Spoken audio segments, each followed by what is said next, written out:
ચારે તરફ અફરાતફરીનો માહોલ નાસભાગ કરી રહેલા ખેડૂત અને સંઘર્ષમાં પડેલી પોલીસના આ બધા દ્રશ્યો છે જેમાં નિર્દોષ દંડાઈ ગયા છે તેવી પણ વાત છે. જે લોકો આંદોલનમાં હતા એમણે કદાચ બે પાંચ પોલીસની લાકડીઓ કે લાઠી ખાધી હોય એ અલગ વાત છે, પરંતુ જે નિર્દોષને ઘરમાં ઘૂસી ઘૂસીને પોલીસ દ્વારા મારવામાં આવ્યા છે તેને ગુજરાતની પોલીસ પર એક ફરી વખત કાળો દાગ એટલે કે બટ્ટો લગાવ્યો છે. શું આ નિર્દોષ નાગરિકો કે જે હળદર ગામના વતની હતા એમના ઘરમાં ઘૂસી અને પોલીસે એમને ઢોરમાર માર્યો છે તેવો આક્ષેપ છે, અને જે વિચલિત કરે એવા દ્રશ્યો તમે જોઈ રહ્યા છો, આ બધું શું યોગ્ય છે? શું આ રાજ્યમાં આંદોલન કરવું એ ગુનો છે? અને આંદોલન કરવું એ ગુનો હોય તો આંદોલનકારીઓ સામેની કાર્યવાહી કરવી હતી, પરંતુ અહીંયા તો કાર્યવાહી એ નિર્દોષ લોકો સાથે થઈ કે જેઓ ગામના વતની છે અને પોતાના ઘરમાં હતા અથવા તો આ આંદોલનમાં જોવા માટે બહાર આવ્યા હતા. આપણે વિગતવાર વાત કરીએ જેમ આ ઘટનાક્રમ બન્યો અને કઈ રીતે આ ઘટનાક્રમમાં પોલીસે પોતાની નિર્દયતા બતાવી છે તેના વિશે રામકુ કરપડા સાથે આપણે વાત કરવી છે કે જેઓ ખેડૂતોને મળીને આવ્યા છે, એ નિર્દોષ નાગરિકોને પણ મળીને આવ્યા છે કે જેમને પોલીસે વગર વાંકે દંડી નાખ્યા છે અને બેરહેમીથી ફટકાર્યા છે. શું કરી રહ્યા છે રામકુ કરપડા? સીધા જ તેમની સાથે વાત કરીએ. નમસ્કાર રામકુભાઈ.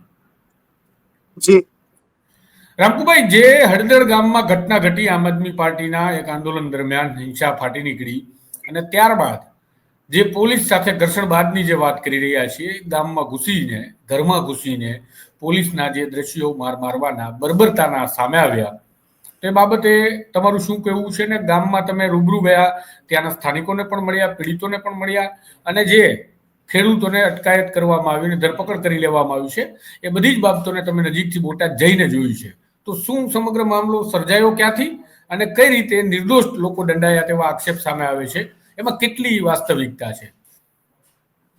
જી જે સમગ્ર મામલો છે જેમાં આમ આદમી પાર્ટી હોય કે એના આગેવાન રાજુ કરપડા હોય, એમને 10 તારીખે જે યાર્ડમાં પ્રથમ મુલાકાત લીધેલી અને એમાં હજારો ખેડૂતો પણ આવેલા.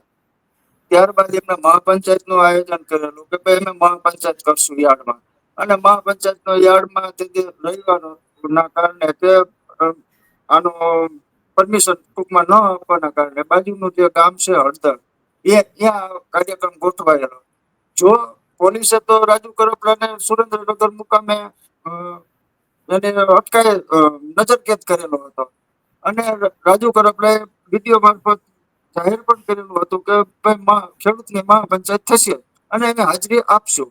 એટલે ખેડૂતો જે નજીકમાં 4 કિલોમીટરના અંતરે છે માર્કેટિંગ યાર્ડથી હળદર ગામ છે, ત્યાં આ ખેડૂતો ને બધાને મેસેજ પહોંચતા બધા ખેડૂતો જે એમાં બોટાદ યાર્ડના પીડિત ખેડૂતો હતા કડદા બાબતે, એ બધા ખેડૂતો અહીંયા ગયેલા.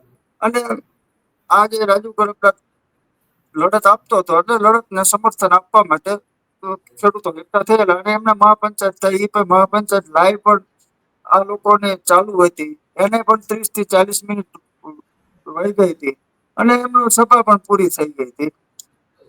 ત્યારબાદ પોલીસ ત્રાટકે છે અને પોલીસ જે આ ખેડૂતો છે એ ખેડૂતો સાથે અશોભનીય વર્તન કરી અને ખેડૂતોને વિખેરવાને ખેડૂતોને તૈયાર કરવામાં આવે છે કે કોઈ પણ સંજોગોમાં ખેડૂતોને ઉશ્કેરવા કહી દીધે. જો એ એમ કે છે, પોલીસ એવું દર્શાવે છે કે ભાઈ રાજુ કરપડા પ્રવીણ રામે ઉશ્કેરણીજનક ભાષણો આપ્યા અને એનાથી ખેડૂતો ભડક્યા અને આ સામે સામે પોલીસ અને ખેડૂતો આવ્યા.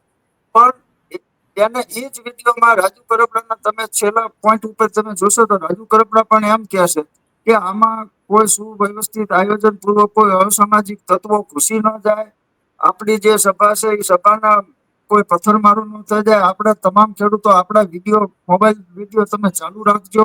એટલે આવી મને ભીતિ છે, એટલે એને ભીતિ ચાલુ સભાના વક્તવ્યમાં એને વ્યક્ત પણ કરેલી છે અને એનો વિડીયો પણ ફરે છે.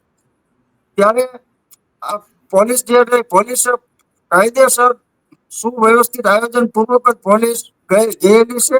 જે ગામમાં હાલતી હતી સભા તો પૂર્ણ થઈ ગઈ હતી, તો પછી જો પોલીસને ધરપકડ રાજુ કરપડાની જ કરવી હતી તો સભા ચાલુ થાય લાઈવ 40 મિનિટ સુધી લાઈવ ત્યાં સુધી પોલીસ બોટાદ પોલીસ હોય તો એ ક્યાં ગઈ હતી? તો બોટાદ પોલીસને તરત પહોંચીને રાજુ કરપડાની ધરપકડ કરી લેવી હતી. આ પછી આજે સામે સામે અથડામણ થાય એ પછી જે પોલીસે બર્બરતા ભર્યું જે આખો ગામના હળદર ગામના લોકોના ઘીરે ઘીરે ઘૂસી અને બહાર કાઢીને તોડફોડ કરવી, ગમે એ નિર્દોષ ખેડૂતોને મારવા કે બીજા ખેડૂતોને ખબર પણ ન હોય, જે વાડીએ ગયા હોય, કોઈ બાર ગામ ગયા હોય, જે એ તો સીધા ગામમાં આવતા હોય તેમને પણ મારી મારે. કુલ અત્યાર સુધીમાં કિશોરભાઈ 500 ખેડૂતોને ધરપકડ આ બોટાદ પોલીસ ઉઠાવી ગઈ. ચોપડે બતાવ્યા છે 294 ખેડૂતો. એ ખેડૂતોને બતાવવામાં પછી જે ખેડૂતોને બેરહેમી માર માર્યો એમાં એમને ખેડૂતોને ધમકાવવામાં આવ્યા છે, જો તમે અમારી સામે કોઈ પણ ફરિયાદ કરશો તો અમે તમારા FIR માં નામ દાખલ કરશું. એટલે તમારું FIR માં એને નામ દાખલ નહીં કર્યું, તમારે પોલીસની વિરુદ્ધમાં કોઈ ફરિયાદ નહીં કરવાની. એટલે એવા ખેડૂતોને બધાને તમામને જવા દેવામાં આવ્યા છે. અને એ જે પીડિત છે, માર ખાધેલા ખેડૂતો છે, એ બધા ખેડૂતો બધાના ઘીરે છે, પણ એ એટલા બધા ડરી ગયા છે કે એ ફરિયાદ કરવા પણ તૈયાર થાય એવી પરિસ્થિતિ અત્યારના સંજોગોમાં નથી. અને પોતે પ્રાઇવેટ દવાખાનામાં સારવાર લઈ રહ્યા છે કે અનેક ખેડૂતોને ફ્રેક્ચર થયા છે, અનેક ખેડૂતોને માથા ફૂટ્યા છે. જે આ બાબત છે, ભલે પોલીસના કાયદો ખેડૂતોને હાથમાં લેવાય નહીં, પણ જે ઉશ્કેરણીજનક ભાષણોથી ખેડૂતો ઉશ્કેરાય એવી બાબત નથી. ઉશ્કેરણી પોલીસ દ્વારા થવામાં આવી છે, એ તમામ વિડીયો જોવો તો જોવા મળે છે. એ સિવાયનું મીડિયા પણ ત્યાં હાજર હતું. આ કોઈ મારા એક ખેડૂત આગેવાન તરીકે મારી પોતાની વાત છે એવું નથી, પણ મીડિયા પણ અહીંયા આ બનાવ બન્યો એમાં હાજર છે. મીડિયા પાસે પણ અનેક વિડીયો પડ્યા છે, અને મીડિયા કર્મીઓને પણ જે ધકેલવામાં આવ્યા છે, ધરપકડ કરવામાં આવી છે, વિડીયો એમને ન ઉતારવા દેવામાં આવ્યા છે. તો પોલીસ દ્વારા જો એ ન ઉતારવા દેવામાં આવ્યો તો પોલીસે કંઈક અજુગતું કર્યું છે, એ તો મીડિયા કર્મી અને મીડિયાને પણ ખબર પડે એવા વિડીયો પણ આપણી સમક્ષ આવ્યા છે. ત્યારે ગઈકાલે આ જે ખેડૂતો હતા એ તમામને બીજાને જવા દીધા, જેને છૂટા કરી એ લોકોને પણ હું મળ્યો હતો. જે આના અંદર અત્યારે કુલ 85 FIR માં જે 84-85 નામ આવ્યા છે, એમાં 65 ખેડૂતો અત્યારે એમાં હાજર છે. એ લોકોને કોર્ટ સમક્ષ હાજર કરવાના હતા. એટલે કોર્ટ સમક્ષ હાજર કરવાના હતા એટલે અમારે પણ સામે વકીલો કે જે એને જામીન માટેની જે વ્યવસ્થા કરવી પડે એ કાનૂની વ્યવસ્થા માટે થઈને અમે કાલે ગયેલા.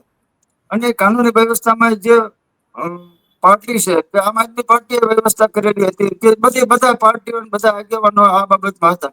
એમાં ખાસ કરીને બોટાદનું જે વકીલનું એસોસિએશન છે, અને એ વકીલ એસોસિએશને તમામ વકીલો બોટાદ કોર્ટના તમામ વકીલો ખેડૂતના પડખે આવ્યા હતા અને એમને એમ કીધું છે કે નિઃશુલ્ક તમારે ખેડૂતનો એક પણ રૂપિયો ક્યાંય પણ આ કાયદાકીય રીતે પ્રક્રિયામાં તમારે આપવાનો નથી. અમે તમને મદદ કરવા માટે અમે સતત તમારા સાથે અને ખભે ખભો મિલાવી અને અમે ઉભા છીએ. એટલે હું આ તકે બોટાદ વકીલ મંડળનો તમામનો હું આભાર માનું છું. અને ખેડૂતોને બહાર એવી આવ્યા છે અને એમને પોસ્ટો પણ મૂકી છે કે ભાઈ જે કોઈ પણ કામ હોય તો ટેલિફોન નંબર સહિત બધું આપ્યું છે. એટલે અમારે બીજું કઈ કરવાનું, પરિવારજનોને એને મેળવવાના હતા, વકીલોને એમને ભેગા કરી દેવાના હતા અને એકબીજા મળી લે અને આ કાર્યવાહી તાત્કાલિક થાય.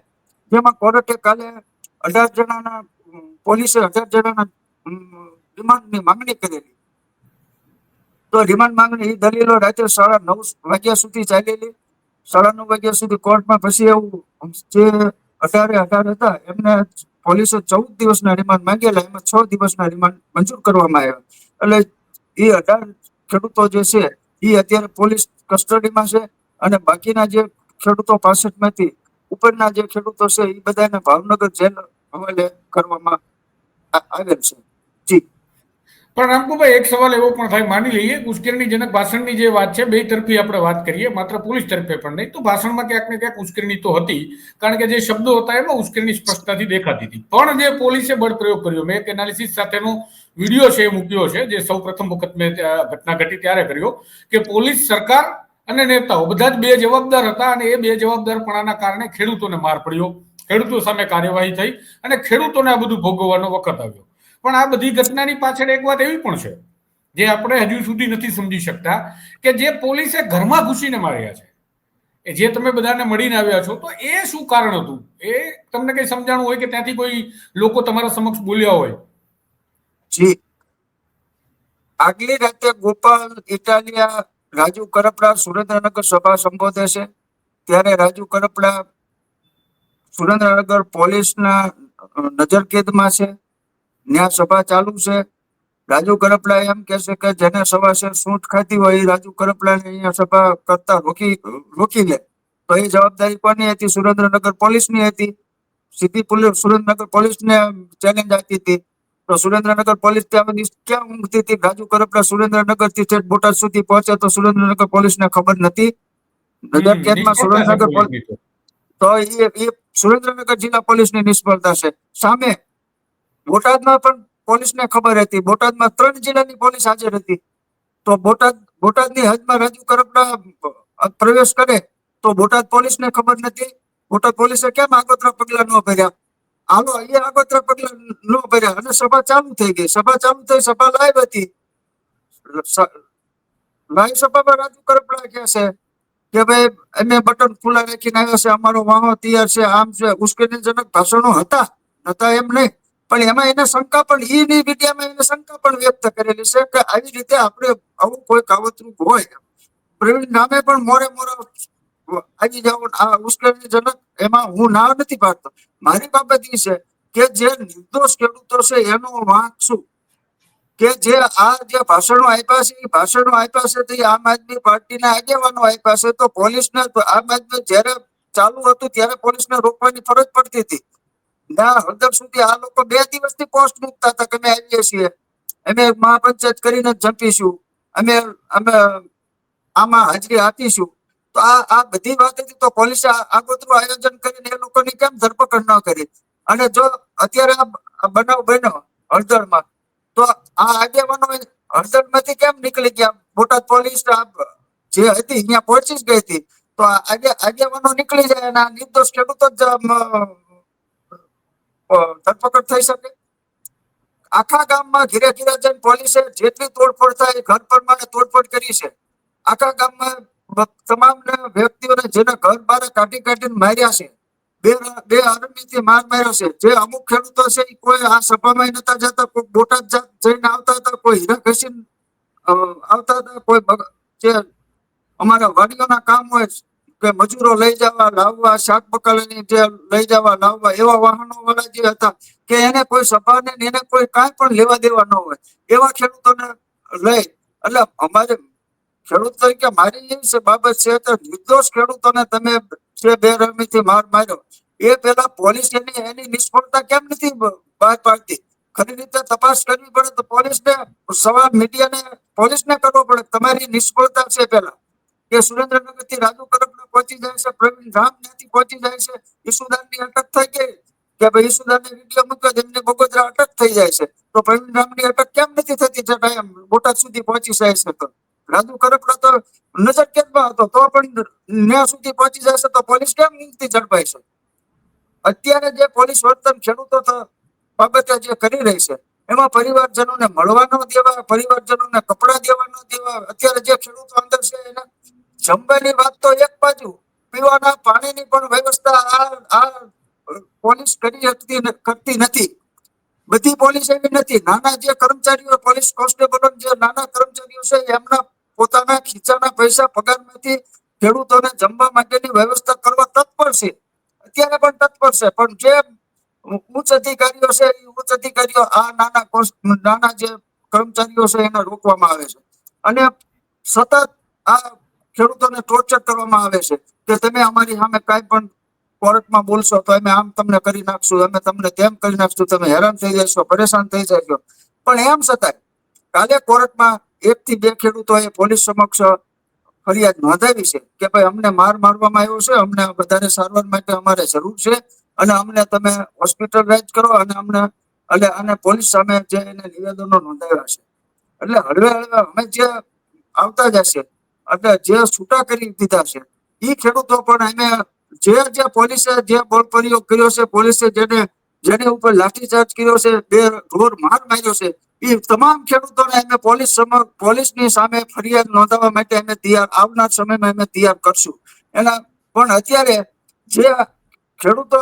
પોલીસે એટલી બધી જનરલ ડાયર જે ઘટના હતી, જનરલ ડાયરને અમે ફક્ત વાંચ્યો છે, પણ આ બધી ઘટના જોતા જનરલ ડાયર ને કયા રીતની પ્રક્રિયા હતી એ અમને બોટાદ પોલીસમાં જોવા મળી છે. ત્યારે અને એ બાબતમાં પોલીસ સામે પણ અમે લડવા માટે જવાના છીએ. અને અત્યારે જે બાબત છે એ બાબતમાં અમારી બાબત એ છે કે ભાઈ તમે એમાં તપાસ કરો, તપાસ કરીને જે નિર્દોષ ખેડૂત દોષિત હોય એનો અમે દોષિત હોય તો અમે નથી કહેતા, પણ જે નિર્દોષ છે એ નિર્દોષ ખેડૂતોને તમે તાત્કાલિક તપાસ કરીને એમને તમે છૂટા કરો. કારણ કે એના ખેડૂતના એક ઉપર પશુપાલન ચાલતું હોય, ખેડૂત ઉપર ખેતી ચાલતી હોય, આખા ઘરનું ભરણ પોષણ એક પુરુષ માટે હાલતું હોય, એના બાળકો નાના નાના છે, ઉપર મોટો દિવાળી જેવો નવા વર્ષનો તહેવાર આવી રહ્યો છે, ત્યારે આ ખેડૂતો અત્યારે એક બાજુ ઢોર મારવામાં આવ્યો છે, એક બાજુ પોલીસ કસ્ટડીમાં પડ્યા છે. તો એની વહેલી તકે એનો છુટકારો થાય, અને છુટકારો થાય એના બાળકો સાથે દિવાળી જેવો મોટો તહેવાર ઉજવી શકે. અમારી બાબત એ છે કે નિર્દોષ ખેડૂતોને ન્યાય મળવો પડે. જે દોષિતો છે એને સામે તમે કરો પણ તો આગેવાનો ઉપર કેમ નથી પોલીસ સિંગમ નથી થતી? આ નાના નાના જે ખેડૂતો છે, ખેડૂતો ઉપર સિંગમ થઈને જેમ આવે એમ ફોડાફોડી વગાડી છે. તો આગેવાનો ઉપર વગાડન તમારી તાકાત હોય તો, પણ એ તાકાત નથી. એ તાકાત પોલીસમાં નથી. આ પોલીસ અત્યારે જે છે એ ગુજરાતના હવે એક બાબત આમાં પછી એ આવી છે કે સુરેન્દ્રનગર જિલ્લાના ખેડૂતોને ટાર્ગેટ કરવામાં આવ્યા છે. કે આ તો સુરેન્દ્રનગર જિલ્લાથી આવ્યા હતા, આમ આદમીના હતા, જેના હોય એના, પણ મૂળ તો ખેડૂતો હતા. સુરેન્દ્રનગર જિલ્લામાં એવું એક જ કોટન હબ નથી કે માર્કેટિંગ યાર્ડ નથી કે ત્યાં કપાસની ખરીદી થતી હોય. અમારી બાબતમાં અમારે સાયલા, મૂળી, ચોટીલા, ખાનગઢ, લીંબડી, ચૂડા આ તમામ તાલુકા એ બોટાદ માર્કેટિંગ યાર્ડ સાથે જોડાયેલા છે. એટલે સતત બોટાદ માર્કેટિંગ કપાસનું વેચાણ સુરેન્દ્રનગર જિલ્લાનું બોટાદ માર્કેટિંગ યાર્ડમાં થાય છે, રાજકોટ માર્કેટિંગ યાર્ડમાં થાય છે, અને હળવદ માર્કેટિંગ યાર્ડમાં થાય છે. એટલે સુરેન્દ્રનગર જિલ્લાના જ્યાં ખેડૂતો હોય એમાં પણ તમે તપાસ કરી લેજો કે એમાં મૂળી તાલુકો, સાયલા તાલુકો, ચોટીલા તાલુકો આના જ ખેડૂતો હશે. કારણ કે એ ખેડૂતો જે છે એ સીધા જ જોડાયેલા છે બોટાદ માર્કેટિંગ યાર્ડ. અને બોટાદ માર્કેટિંગ યાર્ડના જે કડદો પ્રથા છે એનાથી આ પીડિત હતા એટલે એ સભામાં ખેડૂતના નાતે કોઈ પણ સભા થાય એટલે ખેડૂતો જવાના છે. એટલે એ બાબતે એ ખેડૂતો ગયા હતા. અને અત્યારે ગુજરાત સરકાર જે રાજકીય, અમે તો આ રાજકીય સ્વરૂપ ધારણ કરી લીધું છે. ભાજપના પણ ભાઈ ઋષિકેશભાઈ પટેલ જે મંત્રી છે એમને પણ એમ કીધું કે બહારથી આવેલા ખેડૂતો હતા ને એમને આ હલો કરે. ભાઈ બહારથી આવેલા ખેડૂતો હોય તો 10 તારીખે તમારે જ આવવું હતું ને. 10 તારીખે માર્કેટિંગ યાર્ડમાંથી 5,000 10,000 ખેડૂતો હતા તો એ બધા સુરેન્દ્રનગર જિલ્લામાંથી નતા આવ્યા, બોટાદ ના આવે ખેડૂતો. કારણ કે બોટાદ માર્કેટિંગ યાર્ડમાં ધોલેરા જે અમદાવાદ જિલ્લો લાગે, અમદાવાદ જિલ્લાના ખેડૂત ધંધુકાથી ઈ ખેડૂતો આવતા હોય, ધોલેરાના ખેડૂતો આવતા હોય. એટલે કપાસનું બોટાદ માર્કેટિંગ યાર્ડનું કપાસનું હબ છે. અને મોટા પ્રમાણમાં એનો તમે અંદાજિત 10,000 કરોડ રૂપિયા એવા જે કપાસનો વેપાર થતો હોય આખા વર્ષનો. તો એવું મોટું યાર્ડ છે. અને મોટા યાર્ડમાં તો બધા જિલ્લાના ખેડૂતો આવતા હોય. તો એમાં સુરેન્દ્રનગર જિલ્લાના, બોટાદ જિલ્લાના, ગોજા જિલ્લાના એવા અલગ અલગ પાડી અને રાજકીય રીતે વાત કરતા હોય. મારી વાત એ જ છે કે આમાં આ સભા મહાપંચાયતનું એલાન થઈ ગયું હોય, સોશિયલ મીડિયામાં સતત વિડીયો મુકાતા હોય, ચાલુ થઈ ગયું હોય, તો આ મહાપંચાયત ન યોજાય એની જવાબદારી પ્રથમ બોટાદ જિલ્લા પોલીસની રહેશે. અને બોટાદ જિલ્લા પોલીસ રહે એમાં એને નિષ્ફળ પુરવાર થઈ છે. ત્યારે આ આખા અત્યારે ખેડૂતોનું ઉપર જે દમન પછી પોલીસે જે કર્યું છે એ પોલીસે એની નિષ્ફળતા છુપાવવા માટે થઈ અને આ દમન ગુજાર્યું છે. એને અમે વખોડી છે. આવનાર સમયમાં પણ અમે લડશું. અને એના જે ખેડૂતોના જે પરિવારજનો છે એને હાલમાં પણ અમે અત્યારે મળવા જે ગામના છે એને અમે આશ્વાસન આપીએ છીએ. બીજું તો અમે કાંઈ કરી શકીએ એવું છે નહીં કે એમને જે કાનૂની સલાહ હોય કે જે હોય એ અમે આપી શકીએ. એટલે અહીંયા જઈએ છીએ, એમને આશ્વાસન આપીએ છીએ અને એમના બાળકોને સારી રીતે દિવાળી જાય. કારણ કે દિવાળી સુધી છૂટવાના કોઈ અમને સંજોગો અત્યારે જે રજાના દિવસો છે કોર્ટમાં પણ એટલે છૂટવાના કોઈ પણ કલમોના આધારે અમને લાગતા નથી. ત્યારે અમે ખેડૂતોના દીકરા દીકરીઓને અને એમના જે પરિવારજનોને આશ્વાસન આપી અને આ દિવાળી રહી સારી રીતે ઉજવાય. અને જે દોષિત ન હોય ખેડૂતો એની તપાસ પોલીસ તાત્કાલિક કરી અને તો એ લોકોને વહેલી તકે છૂટા કરે તો એમને ઘરે પરિવારજનો સાથે દિવાળી અને નવું વર્ષ ઉજવાય એવી અમારી વિનંતી છે. જી રામકુભાઈ, આખી ઘટનાક્રમમાં જોવા જઈએ તો બંને તરફની જે આખી સ્ક્રિપ્ટ છે, જે આખી કહાની છે, સરકાર તરફની, પોલીસ તરફની અને આમ આદમી પાર્ટીના નેતાઓ તરફની, આ બધી જ બાજુથી આપણે જોઈએ તો કહાનીનો પ્લોટ લાગે. સૌપ્રથમ તો તમે કીધું એ વાત પણ સાચી છે કે સુરેન્દ્રનગરની અંદર જો નજર કેદમાં રાજુ કરપડાને રાખવામાં આવ્યા હોય, રાજુ કરપડા ત્યાં સુરેન્દ્રનગરમાં સભા પણ કરે છે અને ત્યાં સભામાં પણ બોલે છે, છતાં પણ પોલીસની નજર કેદમાંથી રાજુ કરપડા બોટાદ સુધી પહોંચી જાય એ જ આખો શંકા ઉદ્ભવે મામલો છે કે પોલીસ શું કરતી હતી, સુરેન્દ્રનગરની અને બોટાદની પોલીસ શું કરતી હતી, આઈબી શું કરતું હતું. આમ તો ઇન્ટેલિજન્સ બ્યુરોનો આપણે ખૂબ ઉપયોગ કરીએ છીએ, તો આ આઈબી વાળા બધા ક્યાં હતા? એમની આઈબી ત્યારે કેમ નિષ્ફળ રહી? પ્રવીણ રામ ત્યાં પહોંચી જાય છે તો ખબર નથી પડતી, તો ત્યાં પણ આઈબી ક્યાં હતી? ત્યાં પણ ગુજરાત પોલીસ ક્યાં હતી? એટલે પોલીસની ભૂમિકા શરૂઆતથી શંકાસ્પદ આ બાબતમાં તમે કીધું એ પ્રમાણે લાગે છે. બીજું કે રાજુ કરપડા ત્યાં સભા કરે છે, સભાના આયોજન થાય છે અને એ સભાના આયોજનમાં રાજુ કરપડા પ્રવીણ રામ ભાષણબાજી કરે છે, ત્યાં સુધી પણ પોલીસ ક્યાંય એ પ્રકારનું વર્તન કે દેખાતી નથી. પછી જ્યારે આ ઘટનાક્રમ ઘટે છે અને જે હિંસા ફાટી નીકળે છે અને જે કંઈ પથ્થરમારાની ઘટનાઓ ઘટે છે, ત્યારે નેતાઓની હવે કહાનીની વાત કરીએ તો નેતાઓ છટકી જવામાં સફળ રહે છે. પોલીસ બધી જ લોકોને પકડી લેવામાં સફળતા પ્રાપ્ત કરે છે, પણ રાજુ કરપડા પ્રવીણ રામ નેતા છટકી જાય છે અને હજુ છટકેલા છે. ગુજરાત પોલીસ ને ગુજરાત એટીએસ ને આમ તો આતંકવાદીઓને પકડવાની વાત કરતી હોય છે, પણ આ બે નેતાઓ હજુ સુધી એમને મળતા પણ નથી અને ત્યાંથી છટકી ગયા તો એમનો પ્લાન હતો કે નહોતો એ આખી વાત અલગ છે. પણ એ તો મંચ ઉપર હતા, તો સૌપ્રથમ તો એમને મંચ ઉપરથી જ અટકાયત કરી લેવાની જરૂર હતી, પરંતુ આ નેતાઓ છટકવામાં સફળ છે અને હજુ પણ ભૂગર્ભમાં સફળતાથી તેઓ પોલીસ પકડથી દૂર છે. માની લઈએ કે કાયદાકીય રેમેડી લેવા માટે અત્યારે પ્રયત્નશીલ હોવા જોઈએ, પરંતુ ગુજરાત પોલીસ અહીંયા પણ નિષ્ફળ છે, રાજુ કરપડાને અટકાવવામાં પણ નિષ્ફળ છે અને પછીની ઘટના જે ઘટે છે કે જેમને પથ્થરમારો કર્યો, કે જેમને હુડદંગ મચાવવાની કોશિશ કરી અને હુડદંગ મચાવ્યો પણ ખરો, એ વિરુદ્ધ કાર્યવાહી થાય ત્યાં સુધી વાંધો નથી, પણ જ્યારે ઘરમાં ઘૂસી અને કોઈને મારવા અને તમે પછી એવું કહો છો કે ખેડૂતો બહારના હતા, તો જો ખેડૂતો બહારના હતા તો જેમના ગામના હળદળ ગામના સ્થાનિક ખેડૂતોને મારવાનો શું મતલબ? અને માર માર્યા પછી એમના ઘરની અંદર જે તોડફોડ કરવી, દરવાજા તોડવા, સામાન તોડફોડ કરવું, આ બધા જ ગુજરાત પોલીસના દ્રશ્યો આપણી સામે આવ્યા છે.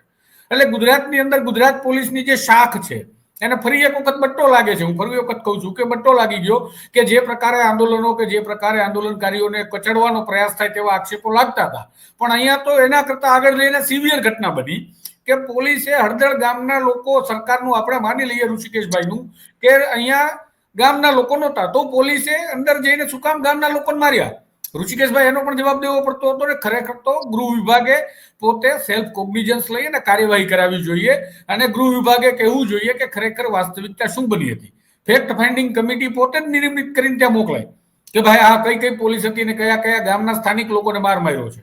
જો સરકાર સાચી હોય કે હળદળ ગામના ખેડૂતો, માની લઈએ ખેડૂત તો ગમે ત્યાંનો આવે, છોટાઉદેપુરનો, દાહોદનો, ગોધરાનો પણ આવી જાય બોટાદનો, કારણ કે ખેડૂતની કોઈ વ્યાખ્યા નથી હોતી બીજી કોઈ તમે એને જુદા પાડી શકો, પણ માની લઈએ કે તમે ત્યાં જે હુડદંગ મચાવવા વાળાને પકડવા ગયા હતા, તો પછી હળદળ ગામના નિર્દોષ લોકો એમાં હતા નહીં એવું સરકાર કહે છે, તો આ લોકો સામે કાર્યવાહી કરવી જોઈએ. એ તમામ પોલીસ અધિકારીઓ કે પોલીસ જવાબદાર જે કોઈ કર્મચારીઓ હોય એમને પણ, જે ખેડૂતોની દિવાળી હવે જેલમાં જશે એમની પણ જવી જોઈએ. ખરેખર તો એમને પણ ખબર પડવી જોઈએ કે આપણે પણ કાયદાના રખેવાળ છીએ, કાયદો હાથમાં લઈ અને કાયદાના નામે દબંગાઈ કરતા ગુંડાઓ કે અસામાજિક તત્વો નથી. અને સાથે જ બોટાદના જિલ્લા પોલીસ વડાએ નિષ્ફળતા સ્વીકારવી જોઈએ, સુરેન્દ્રનગરના પોલીસ વડાએ પણ નિષ્ફળતા સ્વીકારવી જોઈએ કે હા ભાઈ અમારું ઇન્ટેલિજન્સ ફેલ્યોર છે, અમે રાજુ કરપડાને અટકાવી ન શકીએ. અને રાજુ કરપડાને જો પોલીસ, જે વ્યક્તિ જાહેરમાં ખુલીને બોલે છે અને વિડીયો મૂકીને કહે છે, એને ન અટકાવી શકતી હોય તો આ સામાજિક તત્વો, લુખા ગુંડાને તો ઠીક છે, પણ જ્યારે રાજ્યમાં કંઈ પણ આવી આફત આવવાની હોય, માની લઈએ કોઈ આતંકવાદી ગતિવિધિ ચાલે, એને શું પકડી લેવાના? નેતા જાહેરમાં ફરતો નથી પકડી શકતા, તો આતંકી કેવી રીતે પકડશે આ પોલીસ? એ પણ એક શંકા ઉપજાવે એવો હવે સવાલ છે. એટલે કાં તો અહીંયા મારા મત પ્રમાણે પોલીસનો પ્લાન હતો કે આપણે ઘટનાક્રમ ઘટાડવો છે અને ઘટે પછી આપણે જઈએ અને પછી રાજુને ત્યાં જવા દઈએ અને પ્રવીણ રામને ત્યાં જવા દઈએ, રાજુ કરપડાને પ્રવીણ રામને પછી આપણે કાયદાના સકંજામાં લઈએ. અથવા તો આમ આદમી પાર્ટીના નેતાઓ એટલા ચબરાક અને એટલા હોશિયાર છે, ઈસુદાનને બાદ કરતા, ગોપાલ ઇટાલિયાને પણ બાદ કરતા, કે આ બંને નેતાઓ એટલા ચબરાક છે પ્રવીણ રામ ને રાજુ કરપડા, કે પોલીસને, ગુજરાત પોલીસને ચકમો આપી અને એને બીજી એક નિષ્ફળતા સાબિત કરી દીધી ગુજરાત પોલીસની. આ પણ એક વાત છે. એટલે હવે ખેડૂતોના મામલે મારે ખાલી એક સવાલ છેલ્લો તમને પૂછવો છે રામકુભાઈ, કે આમાં તો બસ ખાલી કહેવાનું હતું કે કડદો બંધ કરી લખીને આપી દઈએ, વોટેવર, કે ડીલે થયું, મોડું થયું, પછી મહાપંચાયત થઈ કે બધું થયું, હવે આ ઘટનાક્રમ ઘટી ગયો છે, પણ હજુ આ કડદા પ્રથા મામલે નિર્ણય સરકારે પોતે પ્રેશર કરી અને યાર્ડ પાસે લેખિત લેવડાવ્યો નથી. એટલે શું હજી લાગતું હશે સરકારને કે આ ચાલુ રહે, અથવા તો એવું લાગતું હશે કે આંદોલન ચાલુ રહે, એનાથી કઈ બીજો ફાયદો પણ દેખાતો હોય? આ તો રાજકારણ છે. તમને શું લાગે છે? મને એવું લાગે છે કે આ જે કરદા પ્રથા છે ને એ ખેડૂતો માટે લૂંટ જે ચાલી રહી છે એમાં 1% છે. આ અચ્છા. 1% કરદા કરદા પ્રથા ને 1% છે. હજી આના બાદ જે લડત આવવાની છે એ લડત છે શેષ જીએસટી ચોરી. આ બધી જે છે એમાં વેપારી અને માર્કેટિંગ યાર્ડના સત્તાધીશોની જે સાઠગાંઠ થી કેટલા એક વર્ષના કરોડો રૂપિયાના યાર્ડમાં કઈ રીતની ચોરી થાય છે એનો પણ પર્દાફાશ આવનાર સમયમાં થવાનો છે. જેના બધા રેકોર્ડ ઉપર અમે બધા ડોક્યુમેન્ટ એના એકઠા કરી લીધેલા છે. અને આ આઈડીએ અમે જે એકઠા કર્યા છે એ આઈડીએ પણ રિપોર્ટ કરેલો છે સરકારમાં. આ ખેડૂત આગેવાનો એટલા છે એ આવી રીતે માર્કેટિંગ યાર્ડનું શું કેટલે જીએસટી ચોરી થાય, કઈ રીતે થાય, કઈ રીતે કરવામાં આવે છે, શેષમાં કઈ રીતે કરવામાં આવે છે. તો આ સંસ્થાઓ તો ખેડૂતોના નામની છે. ખેડૂતોનું કાંઈ પણ એ સંસ્થામાં ચાલતું નથી અને લૂંટ પણ ખેડૂતોની જ થાય છે. જે સંસ્થા ખેડૂતોની છે એમાં લૂંટ પણ ખેડૂતોની થાય છે. અને એવી રમત કરીને લૂંટ થાય છે કે એમાં કોઈને ખબર પડતી નથી. ત્યારે ખેડૂતોનો અવાજ કઈ રીતે આ શરૂઆત થઈ છે કડદાથી. મોટામાં મોટું જે ભ્રષ્ટાચાર છે એ શેષ અને વેટ ચોરીનો છે. અને એ વેટ ચોરીનો ઈ જયારે આવે તો એટલે આ વેપારીઓના અને સત્તાધીશો માર્કેટિંગ યાર્ડના આ તમામે સરકારને આ બાબતે સજાગ કરી કે આ થશે તો સરકાર સુધી આ જે ભ્રષ્ટાચારનો આ કડદો તો 1% જ છે. આ બીજો વેટ ચોરીનો શેષ ચોરીનો જે આખો છે ઈ પર્દાફાશ છે એનો રેલો સરકાર સુધી પહોંચે તેમ છે. એટલે આ ખેડૂતોનો અવાજ તાત્કાલિક આમાં દબાવી દેવામાં આવે તો ખેડૂતો ફરી વખત ઉભા ન થાય. એના માટે થઈને આ સુવ્યવસ્થિત આયોજન પૂર્વક કાવતરું ઘડવામાં આવેલું છે. અને એના પણ અમને અગાઉ જાણ થઈ, એના પણ અમારી પાસે પુરાવા છે કે આવું રીતે થવાનું છે, આ સભામાં આમ થવાનું છે, આમ થવાનું છે. અને એ પણ પોલીસ દ્વારા અમારી પાસે છે. પણ અમારા અત્યારે 18 ખેડૂતો પોલીસના કસ્ટડીમાં છે એટલે અમે બોલી શકીએ એમ નથી ને મીડિયા સમક્ષ પુરાવા આપી શકીએ તેમ નથી. બાકી એ એનો સમય જશે એટલે એ પણ અમે પર્દાફાશ કરશું કે આ કાવતરું કોના દ્વારા થયું હતું, ક્યારે થયું હતું, પોલીસને કઈ રીતે હાથો આમાં બનાવવામાં આવી હતી એ પણ પુરાવા અમે સામે લાવશું. પણ આમાં આ રેલો ઠેઠ ગાંધીનગર સુધી જાય નહીં. અને આયા કરતા પ્રથામાં જ ખેડૂતોને આમ તેમ કરતો કરી અને આ પ્રશ્ન આખો બંધ થઈ જાય. એના માટે થઈને જ આ દમન ગુજારવામાં આવ્યું છે. અને ખેડૂતોને બેરહેમી ઢોર મારવામાં આવ્યો છે કે ફરી વખત કોઈ પણ ખેડૂત આગેવાન ખેડૂતોને બોલાવે તો ખેડૂતો ન્યા જાય નહીં. અને આ લોકોને મારવામાં આવે તો ખેડૂતો એકઠા થાય નહીં. ખેડૂતો એકઠા થાય ને એનો અવાજ ન ઉઠાવે તો આપણો જે ભ્રષ્ટાચાર છે એ ભ્રષ્ટાચાર આપણો પણ. એટલે આ માર્કેટિંગ યાર્ડમાં ફક્ત ને ફક્ત કોઈ માર્કેટિંગ યાર્ડના ચેરમેનો અને વેપારીઓ ભ્રષ્ટાચાર કરે છે એવું નથી. આ તો અમારા રાજકીય આગેવાનો પણ ઘણા મોટા સંડોવાયેલા છે. આનું ફંડ પણ ગાંધીનગર સુધી જાય છે. આ ફંડથી અનેક ચૂંટણીઓ અનેક ધારાસભ્યો પણ ચૂંટાય છે. ત્યારે ખેડૂતોના પૈસા, ખેડૂતોની સંસ્થા એના પૈસાનું પણ જે વહીવટ થઈ, ગેરવહીવટ થઈ અને જે આમાં શોષણ ખેડૂતોનું થઈ રહ્યું છે એનો અવાજ દબાવવા માટે થઈ અને આ પોલીસ દ્વારા દમન કરવામાં આવ્યું છે. બાકી તો હળદર ગામમાં પોલીસ જઈ અને પ્રેમથી પૂછ્યું હોય તો પણ થાય. કારણ કે જો આ દેશ ગાંધીનો દેશ છે, આ દેશનો શાસક આંધી બની માણસને સત્ય ઓકાવી શકે છે. એક દેશમાં ગાંધી બની માણસને સત્ય બોલાવી પણ શકે છે. આ પોલીસ છે તમે એ પોલીસ હળદર ગામે જઈ અને પ્રેમથી પૂછવું હોત કે ભાઈ બાર ગામના કેટલા માણસો હતા, શું હતું, તો પણ એ લોકો ગામ લોકો જવાબ આપવાના હતા. એમને બે હરણથી ગમે ને ઢસડી મારી એટલે એવી રીતે થાય ને. બાકી જયારે માનવતા પૂરી થાય ત્યાંથી કાયદાની શરૂઆત થાય. એટલે પોલીસે માનવતા પૂરી કરી છે. હવે અહીંયાથી કાયદાની શરૂઆત થાય છે અને ખેડૂતો પણ કાયદાકીય પોલીસ સામે લડત આપશે. એટલે રામકુભાઈ, તમે કીધું એ વાતમાં એક બીજી વાત મને, તમે ગાંધી યાદ કર્યા એટલે મને એક છેલ્લી વાત કરી લઉં કે આગેવાનો જ્યારે આ પ્રકારના આંદોલન ચાલતા હોય, આ પ્રકારની ઘટના ઘટે તો ગાંધી તો જ્યારે નવાખલીમાં પણ હિંસા હતી તો ત્યાં જઈને હિંસા અટકાવવા માટે અપીલો કરતા હતા. જ્યાં જ્યાં આંદોલનોમાં હિંસા ફાટી નીકળી ત્યારે હંમેશા ગાંધી વચ્ચે એકલા જઈને ઉભા રહ્યા, કોઈ સાથે ન હોય છતાં પણ, અને અડગ ઉભા રહ્યા વગર હથિયારે શાંતિની અપીલ કરતા. એ આંદોલનકારીઓને કે એમના સમર્થકોને છોડીને ભાગી નહોતા જતા. તો આ કેટલું યોગ્ય? અત્યારે જે નેતાઓ તેમને છોડીને ભાગી ગયા મંચ પરથી કે પોલીસ આપણને ન પકડી લે, તો આ કેટલું યોગ્ય? એમાં જે અત્યારે દોડની ગતિ કરતા દોડની દિશા અગત્યની હોય છે. દોડની ગતિ અગત્યની નથી હોતી, દોડની દિશા અગત્યની હોય છે.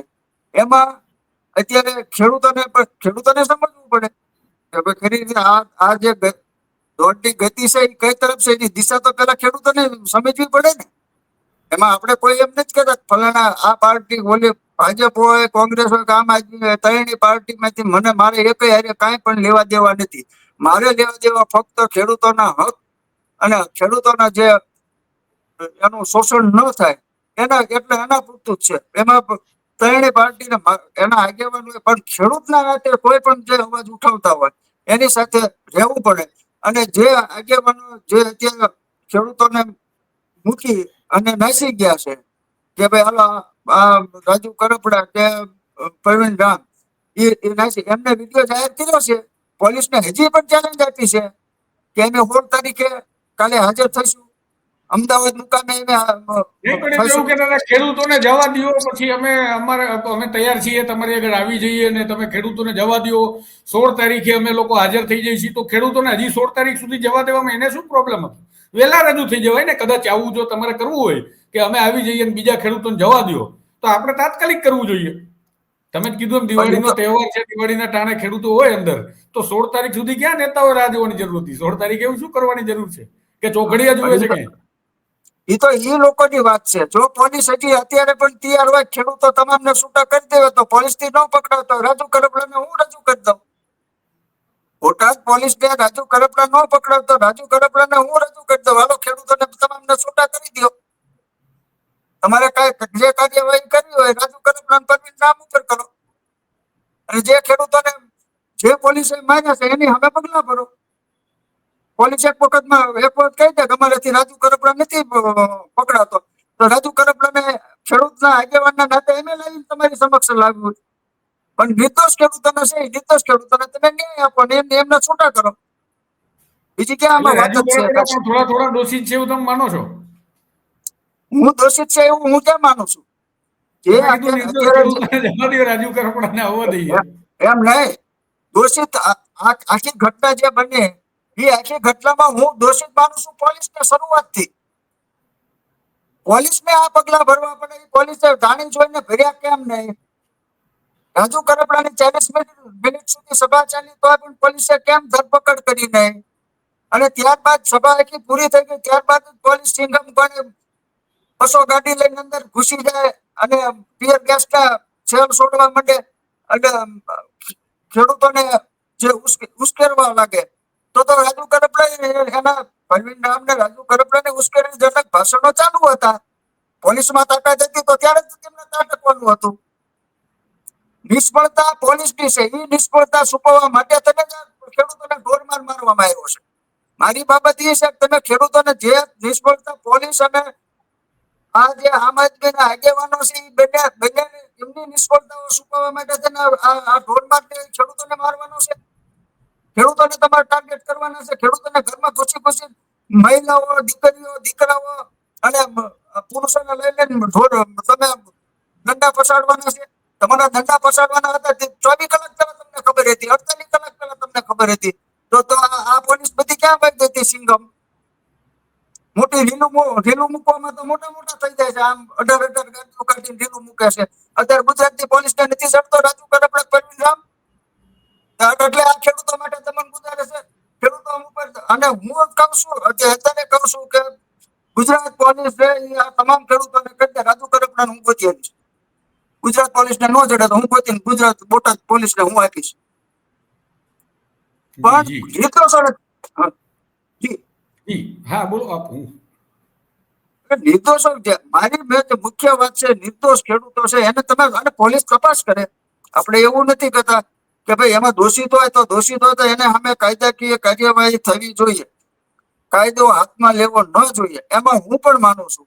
પણ નિર્દોષ છે એ અમારી સતત અમારી વાત નિર્દોષોની છે એની તમે તપાસ કરો. તપાસ કરીને એનો ક્યાંય પણ રોલ એમાં તમને દેખાતો હોય, ક્યાંય પણ એવિડન્સ મળતા હોય, તો તમે કહી શકો કે ભાઈ આમાં હાજરી હતી કે આને પથ્થરમારો કર્યો તો કે આ કર્યો. અહીંયા કોઈ બીજા તો હતા નહીં. અત્યારે પોલીસે તો એફઆઈઆર માં પથ્થરમારો જ બતાવ્યો છે, એમાં કોઈ લાકડી, ધારિયા, કુવાડી, વેપન્સ કાંઈ કોઈ વસ્તુ નથી. તો 6 દિવસના આપ્યા રિમાન્ડ. તો 6 દિવસના રિમાન્ડમાં શું આમને પથ્થરો પકડી પકડી ફિંગરપ્રિન્ટ લેવાના પોલીસને? આ પથ્થરનો ઘા આ ફલાણા કર્યો છે, આ પથ્થરનો ઘા આને કર્યો છે, એ મને પણ સમજાતું નથી. એટલે આ જે કાયદાકીય કાર્યવાહી છે, ખેડૂત ભોળો અને બિચારો બાપડો જે એનું પેટ્યું રડીને દરરોજના 200 રૂપિયાની દાડીએ જઈને જે કામ કરતો હોય, અત્યારે આ સિઝનમાં શિયાળો અમારે રવિ સિઝનની શરૂઆત થાય છે. આ વખતે એ જેલમાં રહે એટલે નવી સિઝન પણ ન લઈ શકે, નવી વાવણી પણ રવિ પાકની વાવણી ન થાય. એના બાળકો અત્યારે તહેવારોમાં ઘરે ન હોય, પરિવારજનોને પશુપાલન હારે એટલું ને એટલું જોડાયેલું હોય ખેતી સાથે. અમારી બાબત એ છે કે તમે જે દોષિત હોય દોષિત સામે કાયદાકીય પગલા ભરો, પણ નિર્દોષ છે એ નિર્દોષને તમે તાત્કાલિક પોલીસને મારી વિનંતી એ છે કે એમને તમે છૂટા કરો અને એમના પરિવારજનો સુધી પહોંચી શકે અને નવા વર્ષ એના પરિવારજનો સાથે ઉજવી શકે. એ બાબતની વાત છે. બાકી તો રાજકીય પક્ષાપક્ષી ચાલવાની જ છે કે સરકાર આમ કે સામે આમ આદમી આમ કે જે કોંગ્રેસ આ બોલે, એ ત્રણેય પક્ષોને જવા દો. તમે આપણે ધ્યાન કેન્દ્રિત છે પીડિત મુખ્ય ખેડૂત ખેડૂતો ઉપર. પરિવાર. હાજી જી. તો આપણી સાથે હતા રામકુભાઈ કરપડા કે જેઓ સુરેન્દ્રનગરથી ખેડૂત નેતા છે, ખેડૂત આગેવાન છે. બોટાદના આંદોલનમાં પણ તેઓની હાજરી જોવા મળતી હતી, પરંતુ તેઓ જે કામ કરી રહ્યા છે, તે વાત કરી રહ્યા છે, તેમાં કેટલાક ફેક્ટ જે આપણે વાત કરી કે પોલીસની પણ ભૂમિકા શંકાસ્પદ રહી છે, નેતાઓની તો ઠીક છે, અને સાથે સાથે હવે આ બધું જ ભોગવવાનું નિર્દોષ કેટલાક લોકોને આવ્યું છે, જેમને પોલીસે ઢોરમાર માર્યા અને પછી જવા પણ દીધા એવી વાત કરી રામકુભાઈએ. તો હવે એમને ન્યાય લેવા માટે ક્યાં જવાનું? એમને પણ કાયદાકીય પગલાં લેવા જોઈએ, જેથી કરી આ પોલીસને પણ ખબર પડે કે ખરેખર કાયદો કાયદાનું કામ કરે તો આપણી પાસે જે કાયદાના રક્ષણની જવાબદારી છે, એ જ કાયદો રક્ષણ કરશે ખેડૂતનું અને જેલ ભેગા કરશે આપને. ગુજરાતમાં જે આ ફરી એક વખત ઘટના ઘટી છે, એમાં પોલીસ શર્મસાર થાય એ પ્રકારની ઘટના છે. અપેક્ષા અને આશા એ છે કે ગૃહ વિભાગ તાત્કાલિક આ મામલાની તપાસ કરશે અને આદેશ આપી જે કોઈ પણ પોલીસ કર્મચારી અને અધિકારીઓ છે, જવાબદાર છે કે જેમણે નિર્દોષને ઘરમાં ઘૂસીને માર્યા છે, એ ખેડૂતોના આ દ્રશ્યો જોઈ અને કાર્યવાહીના આદેશ આપી અને જે ખરેખર દોષિત છે એમના દંડે અને નિર્દોષ છે એમને બક્ષી દે. આ પ્રકારના અહેવાલ, વિગતવાર સમાચારો સાથે જલ્દી મળતા રહીશું. સ્વમાન પર જોડાયેલા રહેજો આપના સ્વમાન સાથે. નમસ્કાર.